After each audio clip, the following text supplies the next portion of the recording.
This is Detective James Monroe, conducting an official interview with Jason Carter regarding the disappearance of 4 individuals at the Devil's Spine Canyon. The date is October 17, 1986. The time is 8:42 p.m. Jason, I need you to state your full name and confirm that you understand this interview is being recorded. Jason Carter. Yeah, I understand. All right, Jason. I know this is difficult, but I need you to go over everything in as much detail as possible. We're trying to figure out what happened to your friends. Let's start from the beginning. How did you all end up at that canyon? We met in high school.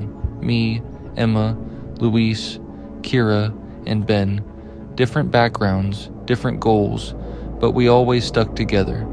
Ben was the big brother of the group, always looking out for us, keeping things light even when we fought. He had this way of making you feel safe, like nothing could touch us when he was around. Emma was the heart, kind, thoughtful, always writing in her pocket journal, making sure we never forgot the little moments. She believed in us, even when we didn't believe in ourselves.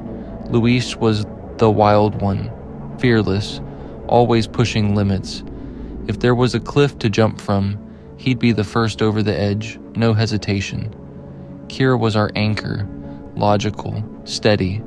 She wanted to be a doctor, always had a plan, always knew what to do when things went sideways. And me?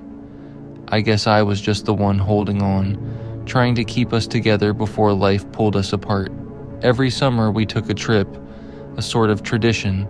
This was supposed to be the last one before we all went our separate ways. Ben was moving to Seattle for work, Kira had med school, Emma and Luis were heading to Denver. We wanted one last adventure, something off the beaten path. Luis found this place in an old hiking magazine, the Devil's Spine. Barely any mentions of it anywhere else. We thought it was perfect. Did anyone warn you about the area?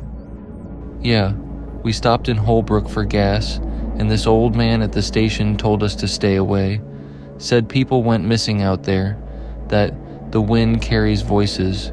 He looked dead serious, but we just laughed it off. Figured it was some local ghost story. And you still decided to go? Yeah, we weren't scared. We set up camp near the trailhead that night. It was perfect at first. Stars everywhere, warm fire, the smell of pine in the air. We were drinking a little, reminiscing, talking about where we'd be in 5 years. Then, just before midnight, we heard it. Heard what? Whispers. At first it was faint, like the wind picking up, but then it got clearer. Voices, overlapping, slithering through the air. Emma swore she heard her name. We joked about it, but the feeling lingered, like something was listening. Then I saw it, just beyond the firelight, a figure, standing still, watching. But when I looked directly at it, it was gone. Describe the figure. I don't know. It was tall, too tall, and its limbs stretched, not right. Its eyes, I don't know if it had any, but I felt them on me. When I tried to focus, it just melted into the dark. And in the morning? We brushed it off, told ourselves we were imagining things. The canyon was stunning, towering rock walls twisting into strange shapes, but it felt wrong. The shadows stretched too far. The silence wasn't normal. It was heavy, like the land was holding its breath. Then we found the footprints.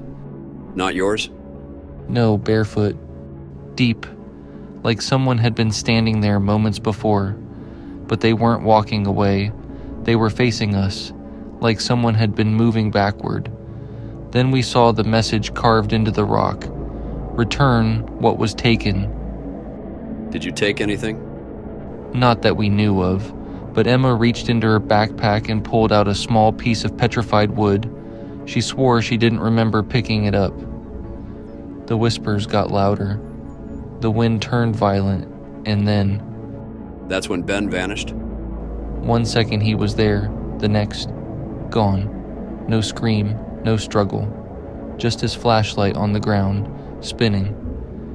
Then we heard him. his voice echoing all around us, begging for help. Then, laughter. Not his. Something else. We ran, but the canyon. It changed. The path back was gone. The walls shifted. The landscape warped like a maze. Did you see anything take him? Nope. It was like the canyon swallowed him whole. What about Luis? He started clutching his head, screaming, said the whispers were inside him. We tried to calm him down, but then he just stopped. His face went blank. Then he turned and walked into the darkness. No hesitation, no reaction when we called after him. We chased him, but he was gone. Then his voice came from behind us, whispering, "It's better here." Are you sure it was his voice? It sounded like him, but it wasn't. It was wrong, layered, like something else was using his voice. And Emma? The hands, they came from the ground, the rock, the shadows. They pulled her down. We tried to hold on, but they were too strong. She screamed for us, and then silence, nothing left but a smear in the dirt. Jesus, and what happened to Kira? We ran. Kira and I ran until our legs gave out. We saw the exit, the canyon opening up, daylight. I thought we made it. But then Kira, she stopped. She looked at me, smiled, this empty, awful smile. Her eyes turned black. "It's not so bad," she whispered. Then she stepped backward and just disappeared, like she was never there. But you made it out. I saw daylight. I thought I was safe. And then something grabbed my shoulder. I swear to God, detective, it was me. My own voice whispered in my ear, "You can't leave." But you did. Did I? 1 second I was being pulled back, the next I was outside, just like that. No explanation, no trace of my friends. It's like the canyon let me go, but only to tell the story. No one believes me, but I know they're still there. The canyon doesn't let go. It's just waiting.